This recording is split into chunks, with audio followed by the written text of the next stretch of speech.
Stephen Rowley is a best-selling author who grew up in South Portland. His new novel is called Take Me With You. He is back in Maine for his usual summer tradition, and he's with us here on 207. Thank you so much for coming in. It's great to see you as always. I love being back in the 207 and on 207. You live in California now, so this is special when you're back here. And on the very first page of Take Me With You, which is set in the desert of California, where you now live and have for quite some time. But on page 1 of this book, you reference Maine. So clearly, it is still near and dear to your heart. Maine is always on my mind, that's for sure. We've talked about this before, but it was really when you were a kid going to the South Portland Library, that is what kindled your love of reading. Not only that, but some writers with Maine roots, Robert McCloskey, you know, children's books, E.B. White. You know, these are books that I read as a very young child and obviously made an impression. You dreamed when you were pretty young of becoming a writer, and it happened. And this is, I believe now, the sort of the 10th anniversary, correct me if I'm wrong, the 10th anniversary of the publication of your first book. When you look back now on a decade of being an author, of achieving that dream, what's it like for you? Well, I guess this is what I do now. That's the number one thing I have to accept, because for a long time I felt like an outsider trying to break my way into the industry. And now that I'm here talking to you with my 6th novel, and I can hardly believe it. I thought the first 1 or 2 was maybe a fluke, but no, this is what I do, and I'm just grateful that people are reading these books and reading in general. I worry about the younger generations and their desire to read, and I hope books can inspire them. Let's talk about the premise of Take Me With You, your newest book. It is set, as I said, in the California desert, where you yourself now live. It's about 2 men, Jesse and Norman. And one evening, Jesse watches Norman go out into the backyard, his husband, Norman, go out into the backyard, walks out there, and what happens? Steps into a beam of light and whoosh, disappears.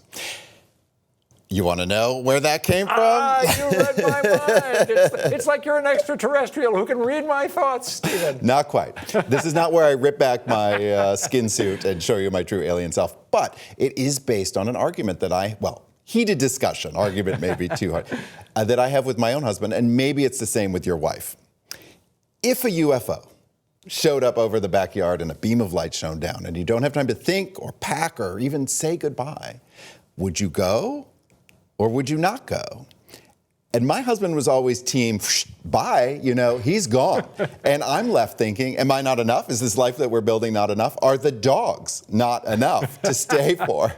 But what I love about that as a question, particularly to kick off a novel, is I think both answers are morally defendable. How could answers to the unknowable questions of the universe, how could that not be irresistible? It's a really interesting idea. So once it came into your mind through the actual discussion that you and your husband had, was it then pretty easy to tell the story? Did the writing come pretty quickly to you because you were so jazzed about the idea that you were able to run with it? Well, I was excited by the idea, that's for sure, but then you start to think about the possibilities of what come next. So this is entirely told from the perspective of the person who is left behind.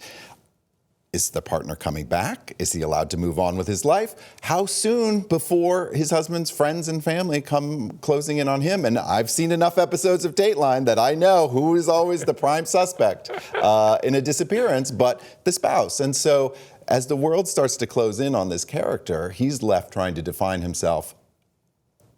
How do you think of yourself when your entire adult life you've been one half of a whole and you're left now as an individual? You have always written with humor. Your books have a lot of stuff in them that's funny, and this book has a lot in it that is funny as well. But you also are dealing with, some of these serious questions about relationships, about loss. The state of the world. Yeah. So was that something that you were able to get into some of those themes more deeply than you have in your past books, simply because you've got this premise that enables you to go in those directions? Yeah, for sure. But I do think the humor, oftentimes people mistake humor for the absence of seriousness, whereas I think the reverse. I think if you're able to look at something happening to you and take a slight bit of authorship over it, enough at least to make a joke, you're saying these bad things happening to me are not going to define me, but I'm going to survive them. And I think humor has always been one of our oldest coping mechanisms. And even though your husband said that, yes, he would leave you to get into the spaceship with the aliens to see what happens, and he might never see you again,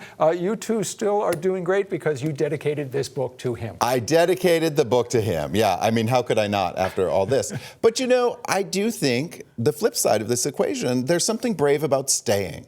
Too. I do think of this as my first love story. And it's not, we lionize the passion of new love in literature, right? We love a meet cute, we love the beginning, the hot passion of new love. These characters have been together for 30 years. And what does that look like? And certainly, I talked about exploration and how that could not be irresistible. But I do think it's possible for two people to be together their entire lives and still not know everything about one another. So isn't there a brave, sort of quieter exploration involved in marriage and relationships? Or maybe sometimes in real life one can have both options, as you sort of have, because you live in California, but you come back to Maine. So you have stayed true to your roots in Maine. Always. But I come back in the summer. Great to have you back. A pleasure as always. Stephen Rowley, the name of the new book is Take Me With You. If you'd like more information on him or the book, his other books, you'll find that in the 207 section of our app or website. And stick around. We will return right after this.